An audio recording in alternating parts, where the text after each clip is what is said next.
Well, welcome to Church Planting and Renewal Conversations. I'm Chris Vogel, Director of Next Gen Pastors, and serve M&A as the Director of Ecosystem Development. Now, these past several months has oddly unified us while we are divided into our own homes.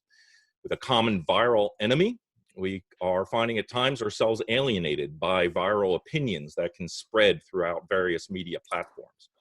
And so, as the leaders in the church, we are called to speak with clarity to a situation for which none of us could ever have been prepared.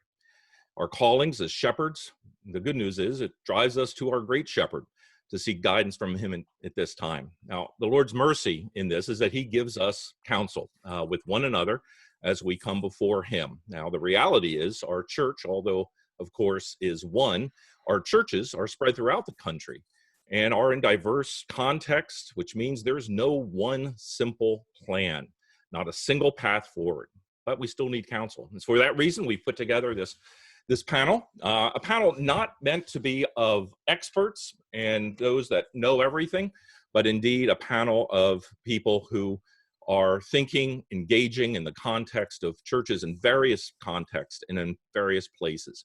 And we want to be able to communicate that to you so that you and your leadership teams and sessions can begin to think, plan, and pray and consider how to move forward. So this morning, I'm pleased to have with us Robbie Schmidberger, planter, pastor at Ironworks Church in Westchester, Pennsylvania. Been there since 2017. Thurman Williams, also a planter at New City Fellowship West End, and you said you just celebrated your 1-year anniversary yesterday. Yesterday. Yeah. Happy birthday. I never thought you'd be here in this situation so much. Ricky Jones, planter and pastor at River Oaks Presbyterian Church in Tulsa, Oklahoma. Been there for 15 years. And Paul Bankson, who planted and pastored Houston Lakes Presbyterian Church in Warner Robins for the past 16 years. And joining me in this conversation is Paul Hahn, coordinator of Mission in North America. Paul, would you greet us and open us in prayer? Thank you so much, Chris. Thanks to everybody for being on. A little over 300 of you on now. We had a little over 400 of you register. We're so grateful that you're joining us today. Mission in North America exists to strengthen the Church of Jesus Christ, to serve and grow and multiply because of the gospel. So we could think of nothing better than to have a time to think about how does the church move back from the virtual only to the real, to the present, to the tactile, to the tangible. How do we reopen our doors again for worship and life and mission together? So we're so glad you're a part of this conversation with us. I'd like to open us in prayer. Heavenly Father, thank you for the time together today. Virtually, we've been grateful for that in worship events all over this denomination in all kinds of settings, in your church all over the world really in this time. Thank you for that blessing. Lord, would this blessing of virtual conversation today encourage us as we seek to think about how we move back toward the real on being and doing life together in worship and in community and in service as the church begins to think about how we reopen our doors.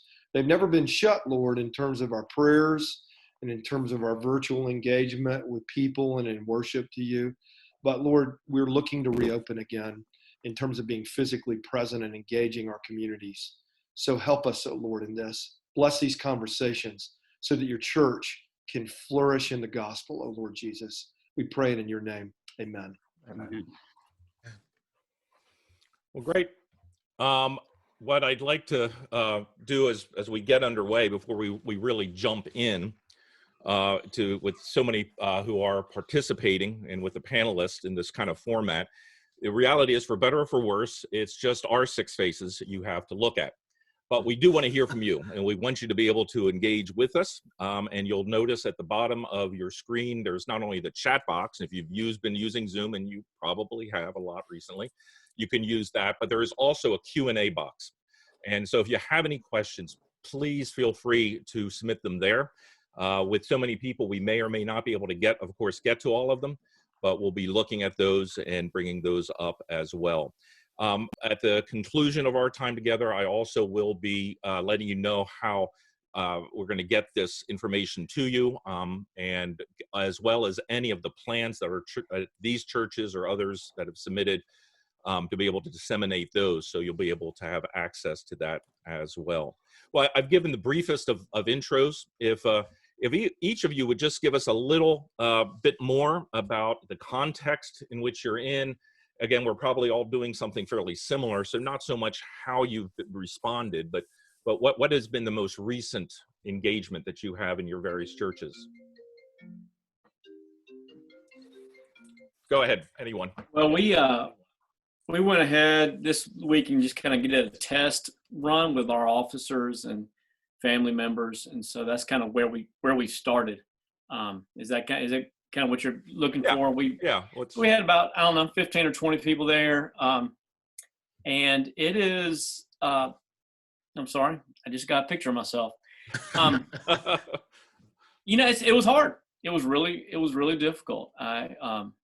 I was surprised. My wife actually was emotionally kind of overcome because she had looked forward to it so long, and then it wasn't. You're just not ready to see people wearing masks and not touching each other and, not hugging each other. It's very difficult.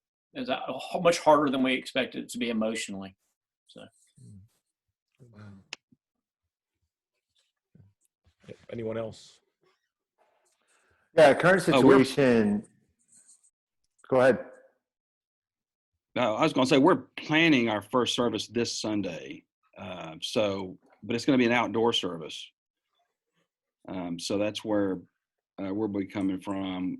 In terms of of course, our situation is going to be different, probably than many, in the sense that we're in a county of about 155,000. That's how we kind of track our demographic.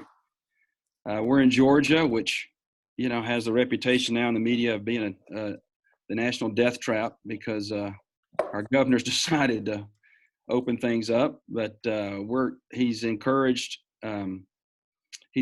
churches to be able to meet, although they have encouraged to take precautions, the kind of with which we're all familiar. So that's our plan this Sunday, is to meet. We've got the facility to be able to do it. So that's what we just communicated with our people today how it's going to work through an email. So where I'm coming from is Westchester, Pennsylvania, which is in the western suburbs of Philadelphia. And for the past 8 weeks, we've been doing live stream services as our community has been perhaps some of the most aggressive with the mitigation strategies that are out there. And so we've been in shelter in place for quite some time. And so we're doing this live stream, and that is what we'll be doing for the next few weeks until Pennsylvania begins to open up and our counties begin to, and our specific county opens up. I'm in St. Louis City, and the area where we are, the West End, it's actually the second highest, has the second highest number of positive COVID tests in the city of St. Louis as a whole. And we stopped the meeting together on March 15th was our last service. So we've been doing, we started out doing live streaming. We have a worship service at 4 o'clock Sunday afternoons. And the first 2 weeks we did that live, and then we moved to recording together on Friday night. So it'll be our whole worship team, and then me and our sound person, video person. And then we've started to add in 1 or 2 other people from the congregation to come and just give some kind of testimony of what's going on during the week. And then the service is shown still at the same time, Sunday at 4. And the counsel we've gotten from our medical folks is probably to wait 2 weeks until after things really open up, just so you can see the results after the initial opening.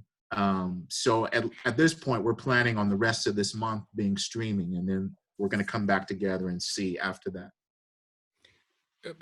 Thurman, does your state or community have any guidelines that's help you frame your thoughts on that? Or is there something specifically? Yeah, I mean, it's kind of funny because both, like, we have St. Louis County and St. Louis City, and they've been giving differing guidelines. The county guidelines or the Missouri guidelines have been less stringent, and the mayor of the city has been making them a little bit more stringent. And so if there's one that we've been following, it's been more of the city guidelines. Okay. Yeah, for the others of you, Ricky, I think you're starting this Sunday. Is that correct? Probably, maybe. Probably. We're going to decide for sure today. Okay. And maybe help us a little bit then. What's the framework? What does it look like in your context? Again, maybe help us to understand the context you're in there in Tulsa, Sure. kind of the church size. Sure, we're in Tulsa, and it's a little bit like Thurman was saying. The city is more restricted than the state. Oklahoma's a pretty rural state, and there haven't been a ton of cases. Our part of the city has been pretty safe. So the governor specifically told churches he thinks it's safe. The mayor did not, and so we are.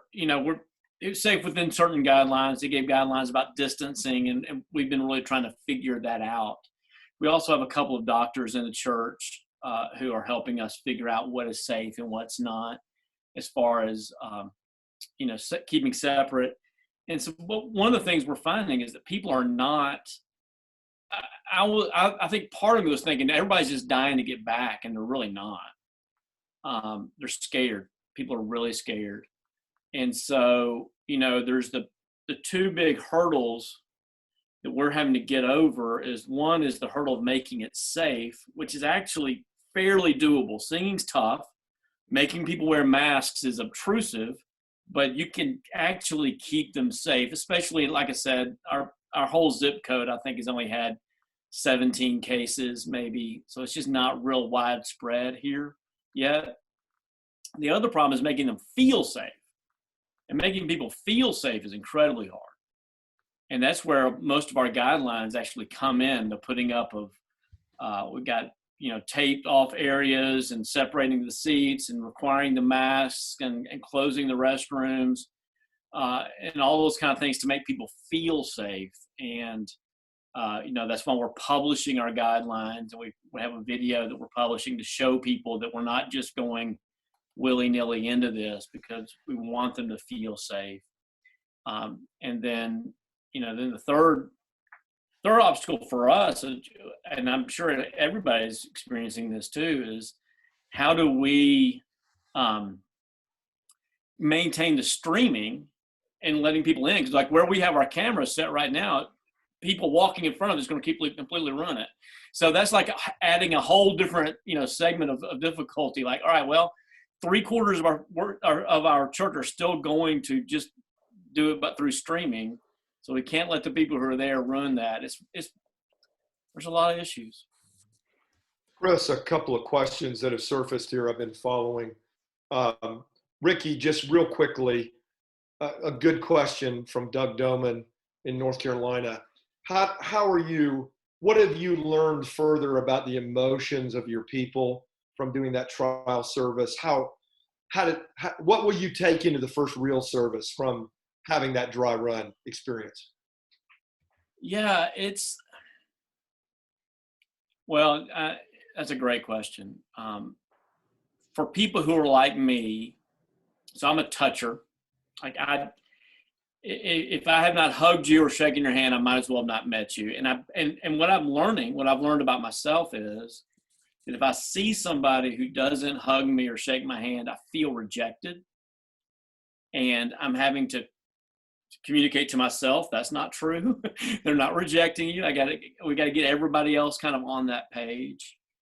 I just think there's a sense, everybody's just waiting for this to be over, right? And so there's this sense in a lot of people's minds that when we can just all get together again, it's going to be awesome.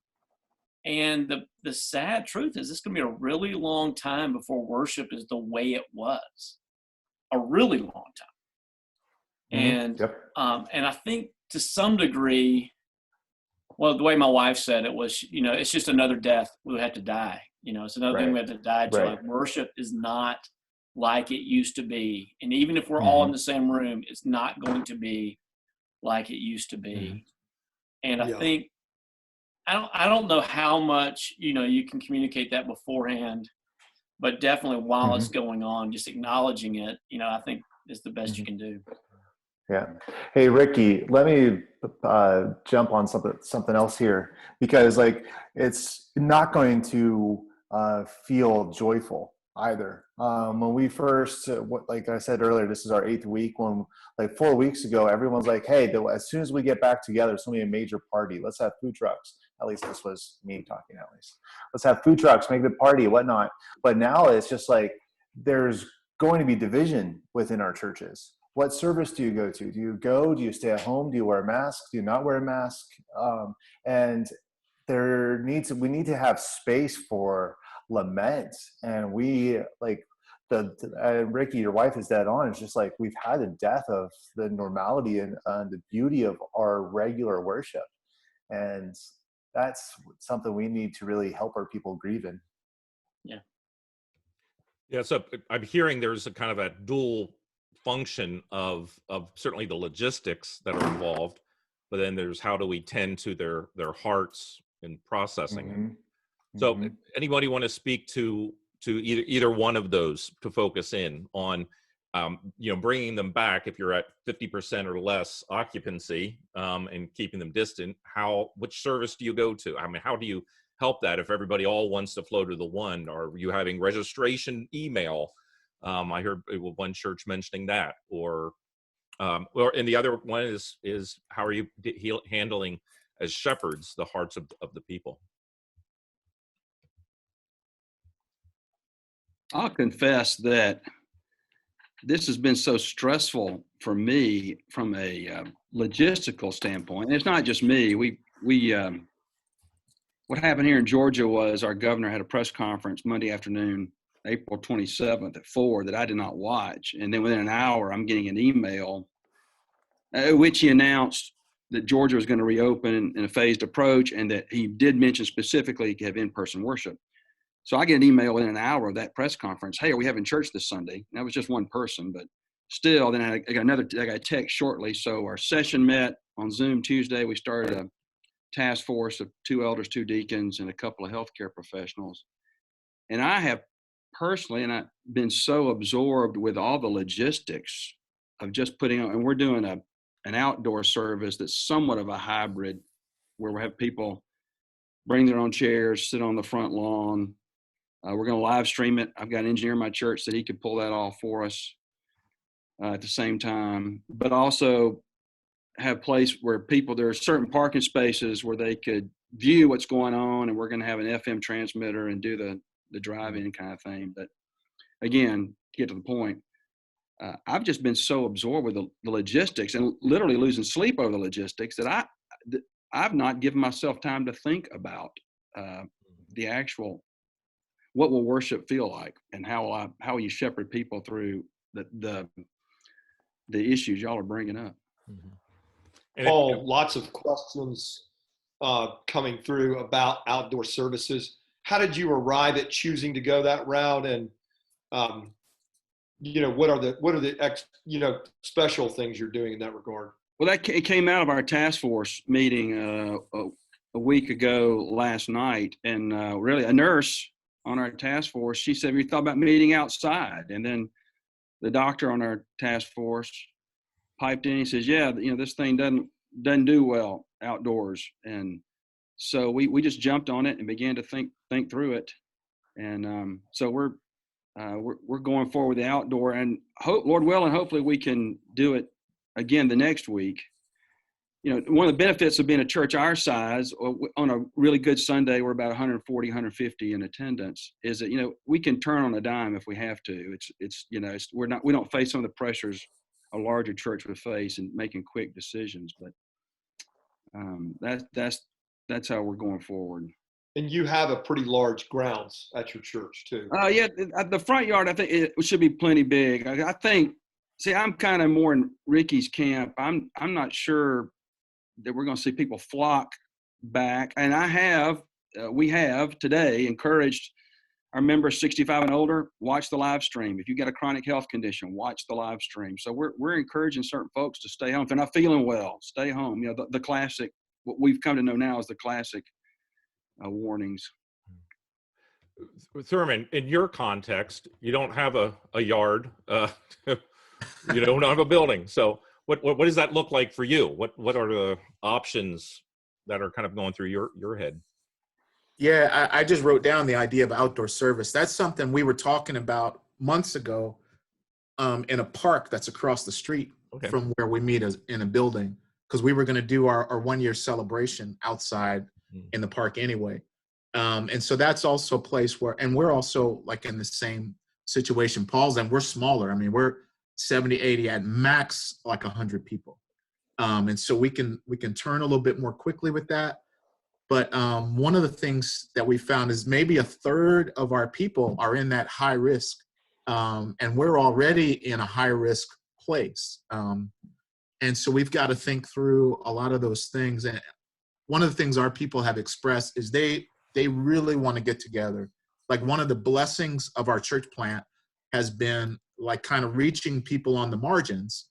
But those are the same, like, very people that are on the margins now, and that are kind of in the most vulnerable place and want to get back and miss the most. And like, we've struggled to get everybody access to Zoom so we can do Zoom small groups with those folks. So that's a long preacher answer, but to your question, Chris. Good, thanks. Anybody else have anything? If I could just jump on that, one thing I have noticed is that desire to be together is coming out in actually a pretty good, in some pretty good ways. Our you know, for those who are able to do Zoom, of course, some people just can't, you know, don't function that way. But our community groups are actually getting together more often than they used to. Our groups used to meet every other week. Now they're meeting every week. People are really being more assertive to reach out and bless each other and pastor each other. That's been one of the encouraging things to come through this.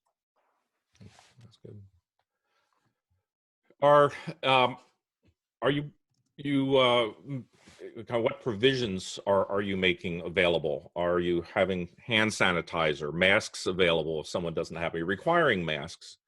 What are some of the thoughts that you have in place for that?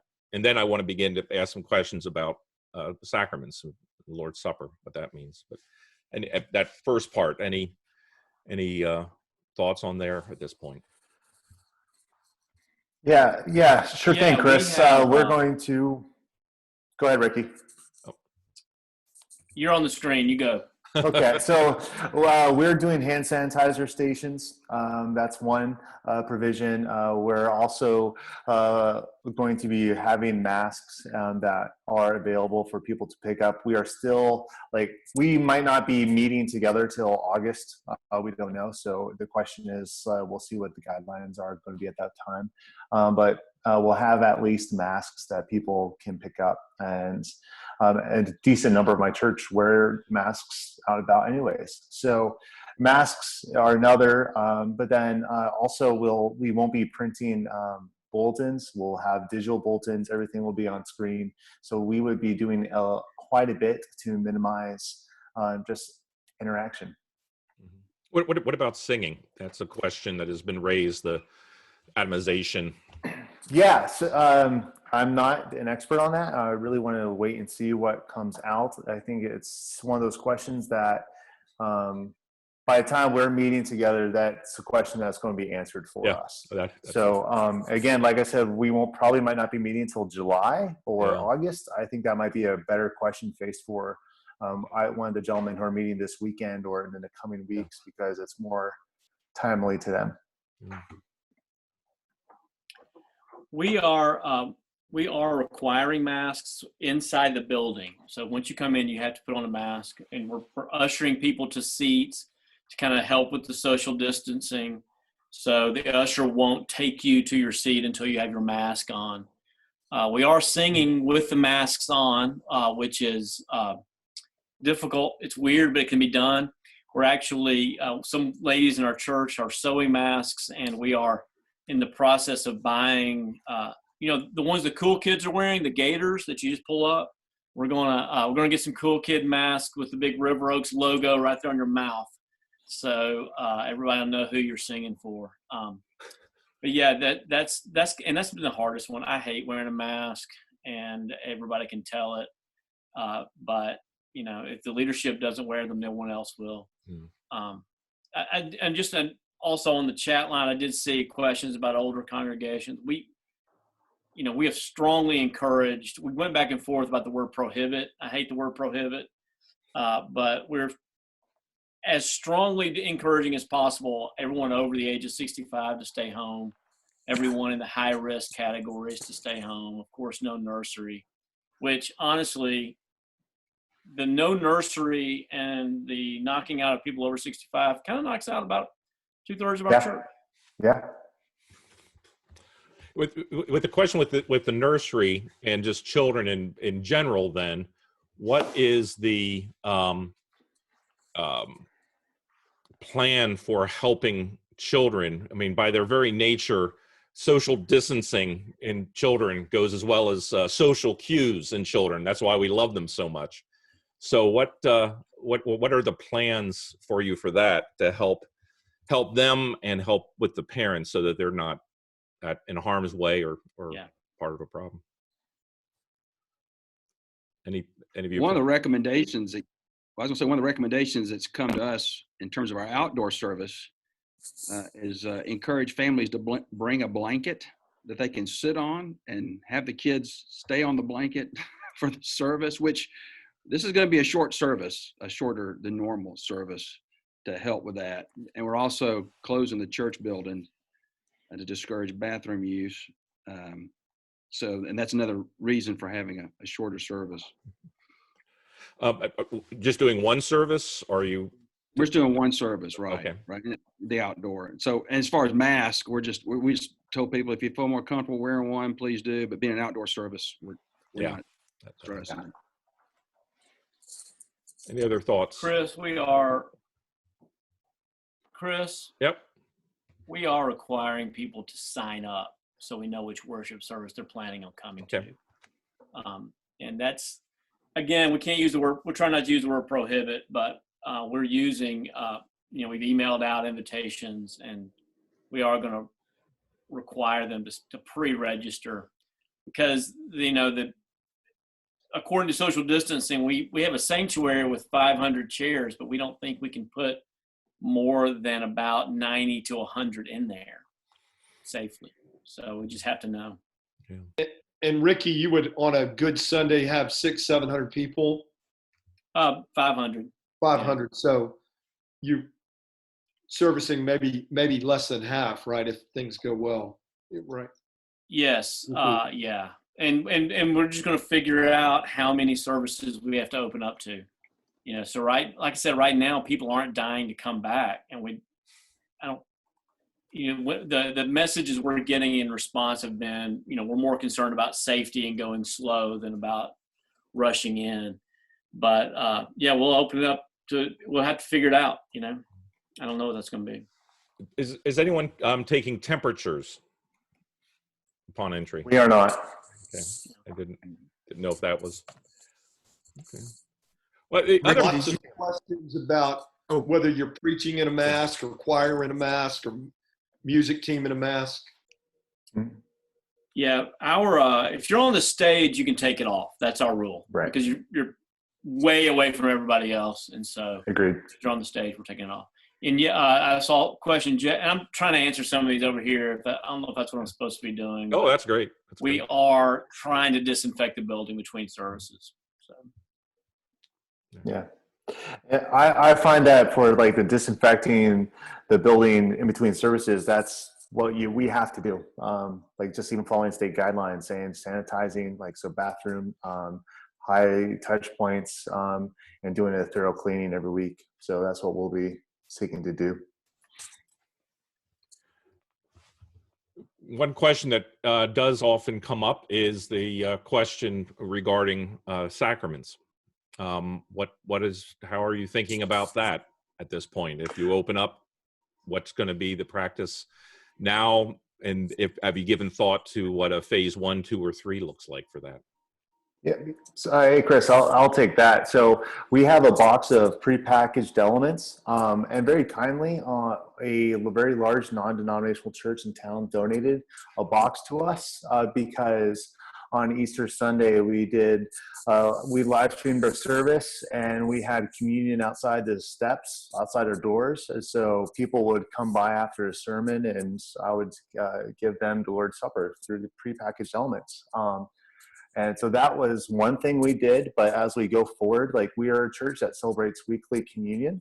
And so once we start meeting again, we'll be using those prepackaged elements. Like, we use the common cup. Nope, not doing common cup during the pandemic. And so that's what we're specifically going to be doing. And I found that those prepackaged elements worked out really well. And so we'll have just 2 tables off to the side in the building, and people can come up and get them quietly after the sermon, and that'll fit pretty nicely within our flow of liturgy. Mm-hmm. We're weekly communion also, and really the last week we were together, which was March 15th, we did the prepackaged also, and that was changing from, we usually do the elements and pass them to each other all the way around. So what we moved to was having the elders literally put gloves on and carry the trays, so each person could pick out individually what they wanted for that.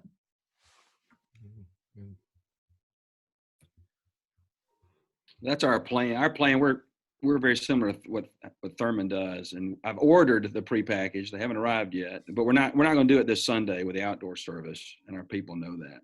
So. I'm kind of going a little bit of a different direction. We're not going to take communion until everybody's back together. I just feel like that's part of what communion's about. And our people really miss it. We take it every week. We've taken it every week since I've been here, so it's been 15 years. But I feel like they need to miss it. Kind of like when your wife is separated from you, you need to miss her. And so we're going to just miss it and long for it until we can take it again. So.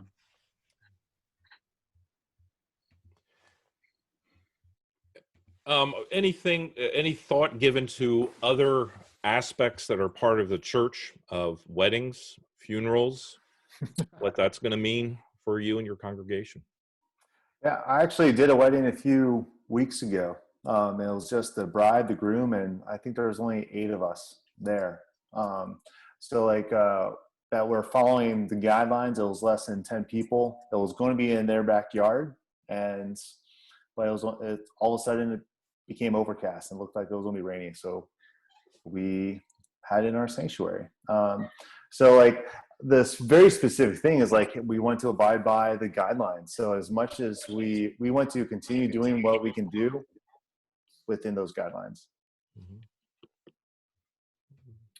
I would say the coronavirus saved me from having to do a wedding I didn't want to do. If there was one blessing of God's providence, I'd agree to do it. I'll spare all the details, but I was thankful not to have a very good excuse not to do the wedding, and someone else did it, so it's all good. We had a question here about congregational meetings. Right now, the administrative committee of the PCA is saying congregational meetings have to be in person to be in order.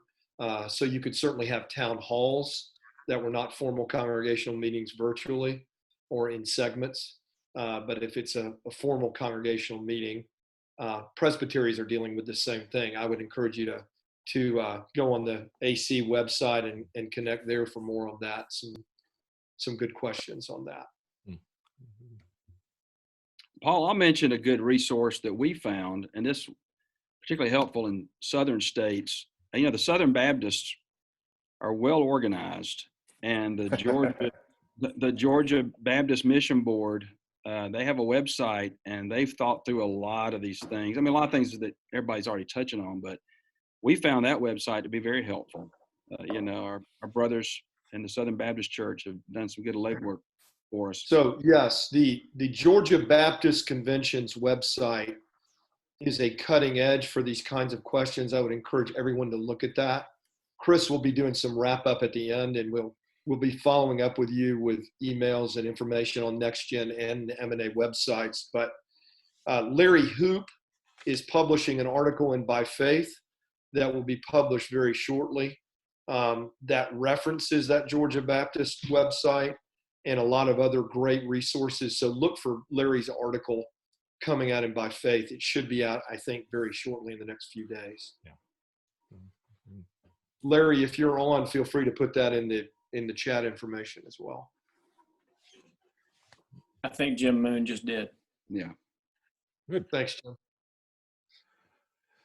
And again, as any of the panelists see any questions, do feel free to jump in. It's a good challenge for me trying to operate a couple things simultaneously. I don't juggle well. So there's a question that Jeremy Fair asked.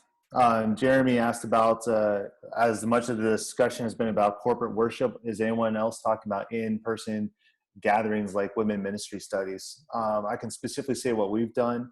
As part of our response to this, we've just shifted everything to go online. So we have 4 community groups right now. We're a church of 100 plus. And so we have 4 community groups that are meeting weekly or every other week via Zoom. We have also same gender discipleship groups. They are also currently meeting via Zoom. And people are embracing going outside, going on walks together, and we're parking in a parking lot, popping open the back door of their vans or side doors of their vans and talking to each other. But that's kind of what the church is currently doing. And as whenever our state, or specifically our county in Pennsylvania, goes from red to yellow, because we're still in that stay-at-home order. And when we go to that yellow, that size recommendation of 10 is going to increase to 25 people. And at that point, we're going to be encouraging groups to get together if they are comfortable doing so. And that could be groups being like, hey, just go have game night, or meet together for dinner and go on walks together, keep doing those type of things. So that's how we're seeking to tackle that specific question in the next month and a half. Yeah, we are doing similar stuff, encouraging people to get together outside, kind of fire, fire pits and social distancing outside and in small groups. Has several people doing kind of drive-by things, but Bible studies and that kind of thing have all been going out online. Yeah. There's one blog had talked about the 3 questions every church leader should be asking, and those are, what are you keeping? What are you tweaking? What are you stopping? So have you given any thought at this point of something that you hadn't done that you're going to keep, that's really is showing fruit? What are you looking at adapting or changing, just tweaking a little bit? And is there anything that this has caused you to go, okay, we can stop this, we're going to move away from that? Any thoughts there? I think this whole experience, in terms of, I guess, in keeping, maybe it fits keeping and tweaking, and I imagine a lot of guys would say this, how much it's heightened the need to shepherd your people well, and how it's possible to shepherd them even when you can't see them face to face. I think I'm meeting every morning. 2 of my elders meet with me through conference call. We're praying for our people once this started. And, you start doing these kind of things and you think to yourself, now, why weren't we doing this before? So I think there's been I know one way the Lord's used this, I think for me personally, is just kind of reinvigorate what it means to be a pastor in a lot of respects. A lot of questions about children's ministry. Ricky, maybe bouncing it to you to start with as in a more established church, and Paul, two established churches here. You said what you're not doing to start with, but what are you thinking about children's and youth ministry and things like that? So. Yeah, I mean, it's children, and not only children, but youth. Just the whole way up is really hard. Our Sunday school teachers and nursery workers have been making videos to distribute to the kids that have been amazing. One of them is like Blue's Clues. I think she should be a star. I mean, just she puts hours and hours of work into the editing. So they've been really creative. But, children, I mean, again, it's almost like this virus is just designed to hit at the heart of churches because children carry it without being symptomatic. And it's so hard to keep children from running up and hugging, and you don't even want to teach them that. So it's really hard, and we're just, finding it easier to keep them at home, and that'll be for a pretty long time. Yeah. We're doing a 3-phase, introduction to worship, and we're only now starting phase 1, which includes no one who's at risk and everybody wearing masks. And we're not going to bring the nursery back to phase 3, which is basically, post-vaccine. Yeah. So it's just a really big deal. One of the things too for our youth, we just made the decision to not go to RYM this week, which was heartbreaker for me and heartbreaker for them.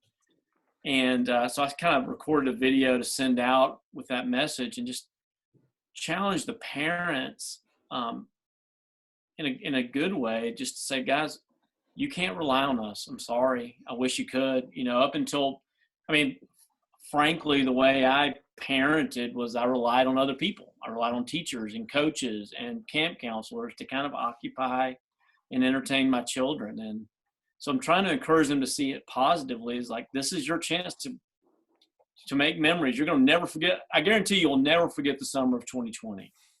So how are you going to remember it? Are you going to remember it as the time that you really developed a close relationship with your children and began discipling them? Or are you going to remember it as that time you really just blew it and wasted a lot of time? So I try to do that in a positive way, but that's really all we're going to have. Mm-hmm. That's great. Just others of you on children's ministry. Yeah, Paul. Like it's hard. Like I have 2 kids under the age of 4. My son's 3.5, and he hasn't played with another little kid in 8 weeks. So like we need to really think about the toll and impact that our young kids are bearing, and that's a great question, but just for several reasons, we're not going to be offering any kids ministry. Or even like nursery parents can use the rooms if they would like to, but it's not going to be staffed, and we will disinfect it after the service, before and after the services. But part of the other aspect to this is just the question of volunteers. We have to mobilize our entire church again to begin serving. And that's going to be hard. I have a pretty awesome music team, and my music leader has been fantastic through everything. And as we're beginning to mobilize people and having these conversations, just a number of people are just saying, hey, I'm not comfortable doing this just yet. And that's okay. And we need to give grace and kindness, and that's what we're asking for people who have wanted us to do things more aggressively. So that's another factor for us to consider here, is that we might not have the volunteers to do the central ministries that we consider vital to our church. And so that's made us pivot from offering kids church to resourcing families for family worship. Wonderfully, we have one volunteer, an educator, who's been taking our New City Catechism curriculum and Jesus Storybook Bible and retooling it into a one-page lesson plan for parents to use at home. So that's one thing that we've done. But when we resume worship, that's going to be the norm, where we want to foster family worship more specifically. Is that something you would see perhaps then ongoing? Yeah, I like going to your earlier question about like what are the things that we want to keep doing. Yeah, absolutely. Fostering a deeper family discipleship, family worship is up there. And even like, hey, we're going to keep doing live stream. We are seeing healthy engagement with people who've never have been to a service before. And even this past Sunday, we do a virtual passing of the peace. So that after the live stream, there's like a Zoom meeting that people can hop into. And we've had someone whom I've never met just hop on the call. It's like, hey, second week in a row I'm watching the live stream. I wanted to say hi. It's pretty awesome. So we're going to keep doing the live stream in addition to things. Yeah, we had a question that, the church is made up of extroverts. And so does this help us rethink too, how can we engage those in other ways? How many of you are going to be keeping live streaming well past the perceived need? Definitely. Most, yeah. I'm sure we will. Yeah. And let me brag a minute on Great Commission publications. We use the Show Me Jesus curriculum, and they reached out to us with ways that we could put that material into parents' hands to use on Sundays. And so that's what we've done to try and help, mitigate the loss of Sunday school. They've been real helpful. It may be that we partner with Christian Discipleship Ministries in doing a whole segment on children's ministry, and maybe partner with RYM or something on a whole segment on youth ministry. So these are great veins to go down. We obviously can't do it all in 1 hour. You guys are doing an amazing job. Lot of people asking here about that balance between offering live stream as a need and an important blessing, but re-educating them on the importance of public worship together. Have you had thoughts on that? Thurman, maybe jump in there. Can you say that last part again, Paul? Yeah, Thurman, the balance of continuing to offer the live stream with the call to the beauty and the importance of gathering together as the body physically. Sure. So. Yeah, I think, we'll see what happens when we actually do open. I mean, I think there is with the live streaming, people are like, oh, thank you, I love that, but it's still not like being together in the same place. But one of the things we found is similar to Robbie. There have been people that had never come to our worship services who've been able to enter in and access the live stream. And so we hope to use it for that, as well as for people that are not able to be in worship, because we have a segment of our church, even though it's a church plant, that's older and can't always be there physically. And so we want to keep it going. I don't think people will look to it as a substitute for being together. I think it'll both reach folks that are not coming in otherwise initially through the live services, or it'll get people who aren't able to be there in person.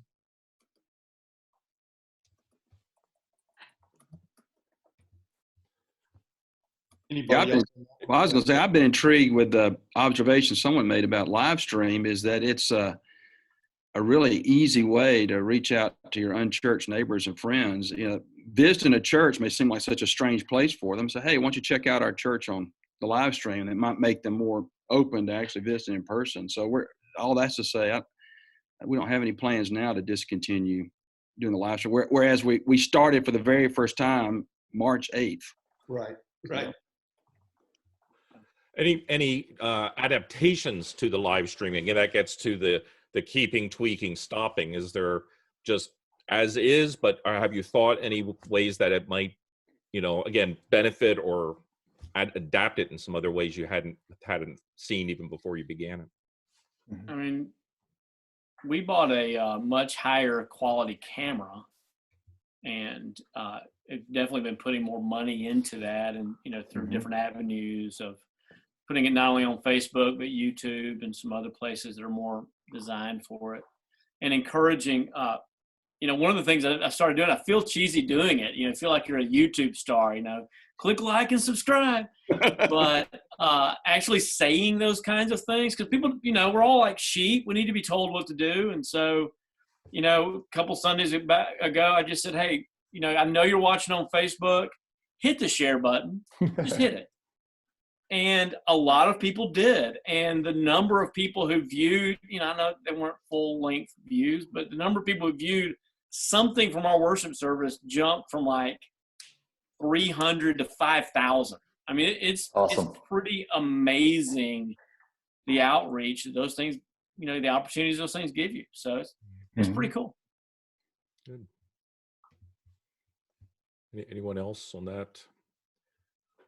Or other things that you in which you've begun and want to see continue? What about engagement into those in your broader community in the way of, mercy ministry, able to serve the community in ways that you hadn't before, broadening outside the context of your own congregation? Mm-hmm. So Chris, just two things. We're you guys know, we are a church plant that's 2.5 years old, and we've had very few mercy asks recently. But in April, we gave away almost $3,000 in mercy, which was incredible. That would be $36,000 if you did that every month. So you can't really do that as a 2.5-year-old church plant, but it's really beautiful. But we reached out to for example, the food pantry in town, and we said, hey, what are the needs that you have right now? And they said that they had 100 new clients within the first week and a half after lockdown. And so they were just we needed financial donations. So that was one thing that we jumped on, and that was early April. So that's one thing. Another thing is we've been talking with other churches, other pastors, to just be aware of needs that they currently have as well. So those are two specific things that have come across my plate. We'd had a food ministry called Ume Talisha working here in St. Louis anyway. And one of the things that's happened is they now have 8 different sites all over the city where they're doing meals every day, Monday through Friday. Because what happened for a lot of kids, their primary meals, like breakfast and lunch, were at school. And so they're not getting them now. And so each of those 8 food sites is able to do a breakfast and lunch together and give them out to people as they're coming through. And so we do one here at the office building. And there's 350 meals a day, Monday through Friday, people that come. So we've met a ton of people. And in there, we put flyers about our church with our email, our live stream information, all of that in those packets. So they're getting those. Again, a lot of the folks we didn't even know when all this started. And the second thing, the other thing I'd say that's happened here is churches in our presbytery have joined together to do a COVID relief fund with all the deacons. So all city churches and county churches together. And those funds are specifically to help people who've lost their jobs as a result of COVID-19. So it's been a wonderful way of working together.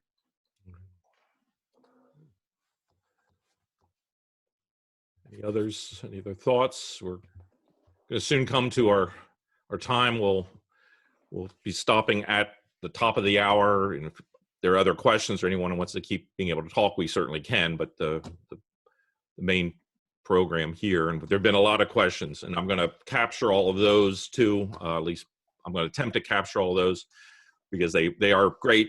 We don't, as you can see, we don't have the answers, but they're points that sometimes we just forget to think about in many ways. Chris, maybe since we're coming to the deadline, we can give our panelists a chance to say one last thing each, maybe. But what can you just let everybody know about the documents and so forth that'll be coming? Because I know several of the panelists had documents they wanted to share. So yes, yeah. So everything here I'll be loading up on YouTube and sending out to all the people that are registered. I have your emails now. I won't abuse that, but we'll be sending you the link for this, as well as a number of our panelists have sent, documents, plans. Rick, you did a video, your church, a little 1.5 minute that, again, it's something that your church may be able to do something along that line. It was very good, not high tech, which means it's accessible. It's not like you had a video company come in, but it's good and it communicates well, communicates care. But yeah, I'll be sending out all those documents and a few links to some other sites that others have found helpful. Gospel Coalition has a few links. Someone sent me one on how to calculate risk factors, and it involved numbers and letters and symbols I haven't seen since I was 16. And it's just a confusion for me. But for those of you that enjoy that kind of thing, no, it can be very, very helpful as well to be able to have a conversation, because these are the conversations we needed to keep happening. Anybody have any concluding thoughts? Again, there's so much more we can do. And any other thoughts? Chris, I'll just say this. As a church planner, probably one of the most stressful seasons of my life was choosing when we should launch worship. I was building a core group, had a lot of pressure to launch earlier than we did, and that was extremely stressful. This has beaten that time of stress exponentially, the relaunch. Mm-hmm. And I just say that to commiserate with everybody else that's out there. This is tough. This is really tough. Yeah, Ricky. If I can jump on that, I think there's a weird tension in a lot of us pastors, because we're not doing the small groups and the meetings and the preaching in front of people. Part of us almost feels guilty, like, what are we doing? Mm-hmm. And yet, this has definitely been the most stressful time period that I've been a pastor. And I just want to encourage everybody, you probably have vacation time coming up this summer, and use it. As a matter of fact, I'm taking an extra day off every week, because just the stress of doing this job during this pandemic has been something worse than I've ever felt. And I need more time away from it. Mm-hmm. And so I just want to encourage everybody to not feel like you're shirking duties if you are caring for your own soul right now. This is hard, and there's a lot to grieve. We're grieving not being able to see our friends, and not being able to worship together, and not being able to do weddings, and not being able to do funerals. That's all sad, really sad stuff. Mm-hmm. And your soul is missing it. So give yourself room and permission to grieve. Mm-hmm. Thanks a lot. I think that is an extremely important reminder for us as we're caring for people. We're not going to be any good if we are so worn out, because this is, again, as we know, this is not a sprint. This is going to be a marathon. And if we don't take a true Sabbath rest and longer breaks to rejuvenate, we're going to be in trouble. So, Chris, to kind of like share my last thought, and there's a question about handling the political nature of this pandemic and how it influences people's opinions. Like, the reality is, like, we've been at now 8 weeks, and so of doing this virtual church thing, and even we're in PA where everyone's being told to wear a mask, and so there's a lot of questions, just like what do we do here? And the reality is that, on Scripture, we have these commands to do not forsake the gathering of together, as is the habit of some, and then you also have submit to your government, and we have this tension to walk in, and very specifically in my own church, having this massive spectrum from red to blue, and I'm in a very bourgeoisie community that is very blue. And so very specifically, I just want to lean into the biblical commands, where we say, hey, Scripture says this is what we need to do, and this is why we're doing it. And we are also honoring our government and our leaders by submitting to these guidelines. That's my answer to that question. But very specifically, as a church plant, 2.5 years in, I'm looking at this as a replant and a restart. I mentioned this before we gathered. We were in the midst of a capital campaign to renovate our basement. And I can think of several good reasons to do that, because it's unusable. And we only have one working bathroom in our facility. But at the same time, while that's on hold, I know who my officers are going to be. And so there's a replant. I know who my leaders are. And as we are now going back to like day one of mobilizing and creating ministry teams, that's how I'm looking at it. And I want to admit that's something that has taken some time to admit. And kind of even going back to what Ricky was saying is like, there's a loss there to lament. And so that's how I'm looking at it. And hopefully that's helpful to somebody else in here. Thurman, can I give you the last word? And then I'll have some concluding thoughts. Anything you have to share with us on this? Sure. I think what you guys have just said are great last words, in both in terms of taking care of ourselves as pastors. I know one of the remarks my wife made to me was, I thought I'd see more of you during this time. And there's a pressure to feel like we're doing more and that we're earning our check, that we're working full time and all of those things. And I appreciate what you guys said, just having grace and mercy for ourselves in the midst of that is an important thing. I think that's a great way to end. Good. Well, I'm going to wrap up this portion. And again, if you guys want to stay on, if any of the others want to be able to ask questions and field them, there's been so many and so many good ones that haven't been able to. But I would like to thank you for joining us. I want to invite you back next week at the same time. You're going to see some other different topics.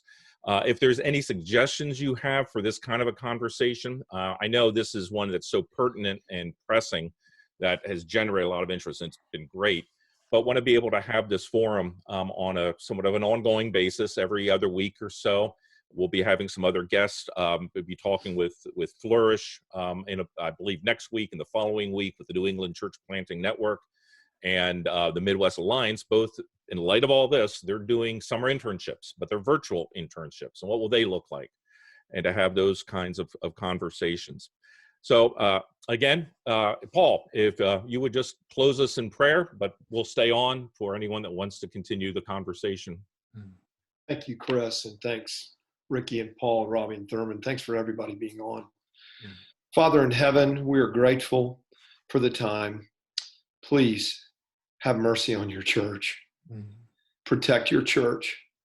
Grow your church. May the gates of hell not stand against the advance of your church.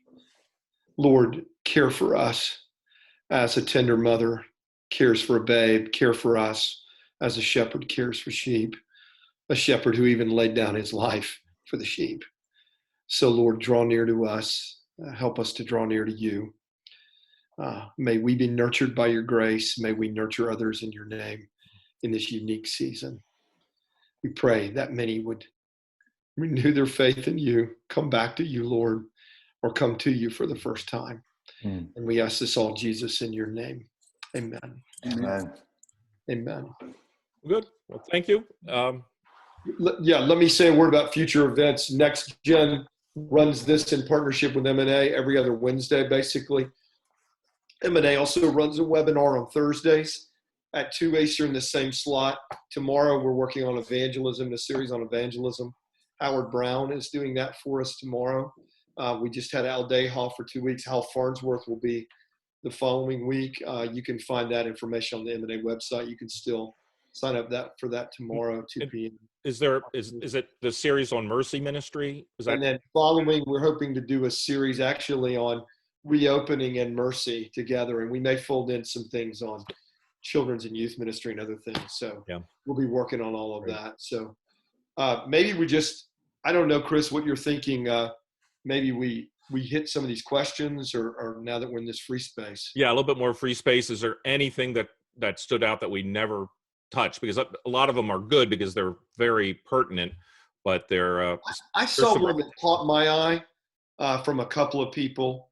You know, what happens if your pastor is 65 or over or immunocompromised? What? Yeah, yeah, that's That may hard. not be any of the people on this panel. Chris, have you dealt with any of that? Have you talked with anybody in that space? Or? Well, because I'm the oldest one on this panel, is that I why? didn't say that. I didn't say that. Yeah, no, I think that's, again, it just hadn't immediately occurred to me, and as you're describing it, because right now I do fit in the, well, if the please stay home is 65, I don't fit, but you know, I've managed type 2 diabetes. Well, I tell my doctor I'm managing it. And so, yeah, I will be a little bit slower, probably re-entering, but I think that's an important question our sessions are going to have to consider.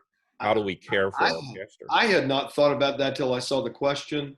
It's a great question. My sort of blank response would be, I think it's important for us to model following what the civil authorities are telling us there. And so, and modeling for the rest of the church, the pastor doesn't, it's one more way the pastor doesn't have to be superhuman. Mhm. And the pastor is under authority, and the pastor is, the church is not about the pastor. So you could perhaps get creative and do some reverse virtual things with sermons or I don't know, but I think that's a very good question. I really appreciated that. We had, I guess it was Easter week. I know this isn't quite the same, but my wife had to get tested for the virus that week. And so we all had to stay in the house, absolutely. And she was quarantined to her room. And so actually, I don't know if this is a good example, but we had Good Friday and Easter, like we had my assistant pastor came to my house and he filmed me doing the sermon in the house. We maintained the distance and it was outside on my porch. But it was just 1 week. And then when she came back negative, you know, we were able to release that a little bit. Good. Yeah. So you were under constraint in a sense there. Yeah. That's beautiful. Chris, what about some other questions you see or? Yeah, others on the panel that nothing. struck you? I was not as able to read this because I was so intent in listening to the wisdom that I was hearing from all of you. And we may have covered them all. I've copied all the questions, and I'll include that in document. Here was a good one, Zach Tarter. How have you sought to bring unity in light of potentially many differing views on when and how to regather? Oof. You know, my answer to that is always to just be upfront about our ignorance. Yeah. You know, I think people just have this idea that there's a right answer out there, and so the best thing for us to do is just say, guys, nobody knows. And so let's be. One of the things I've added, I meant to put this on your what have you added in keeping, tweaking, or stopping. You know, I've been adding a midweek devotional that I video on Facebook, and that's one thing I've been talking about a lot, is just being gracious to people, and being gracious with, you know, the fact that, like, it's not like there's a sinister plot out there. We're all low-level angry all the time because things are getting taken away from us. And there's nobody for us to be angry with. You can't be angry at a virus. I can't kick a virus. I wish I could. And so we're all just kind of looking for people to be angry at. But I mean, you know, yeah, the mayor's canceling things and he's not happy about it. I mean, that's really hard leadership for him to do that. And we need to at least acknowledge that, guys, that's a hard decision, an unpopular decision to make. And so I don't know. I just try to talk about that and keep that up front, and, you know, in front of people, acknowledge it. Have any of you had a deal? You mentioned about there's no one to be angry, you know, but you can't be angry at a virus, but there can easily be a growing racism that's involved as people talk about where this is coming from. And there have been reports of, you know, attacks against, you know, Asian Americans and such. Have you had to address that at all in any of your congregations in a way that was necessary or helpful?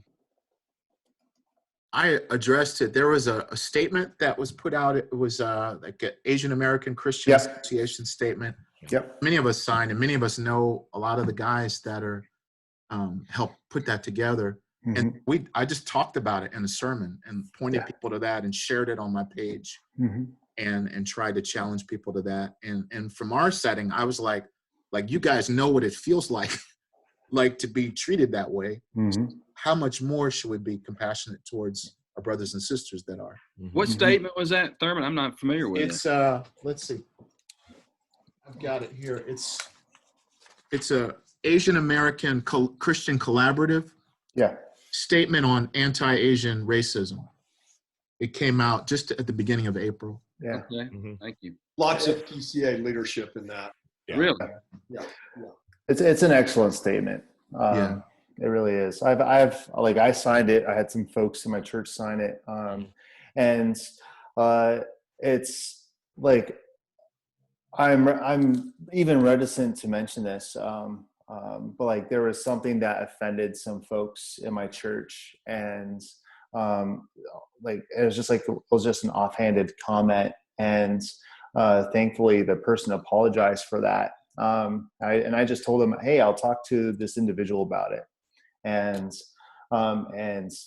the gentleman apologized. It was beautiful. And then he followed up with me a week later. It's like, hey, is there anything else I can do as I offended people in your church? So even just advocating for folks in that way was just one thing.